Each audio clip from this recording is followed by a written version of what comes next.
Hello, in this video I want to show you how to install Firefox browser on ZTE Blade A53 Pro.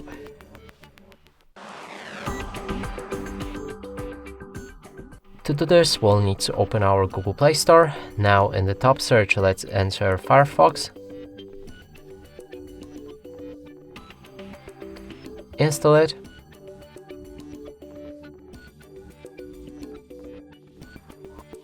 When it's ready, you'll be able to open this app. Then we can customize it with different theme, toolbar placement, sign in to turn on synchronization between other Firefox devices, and switch the privacy protection settings, read the privacy notice, lastly click on start browsing, open any website.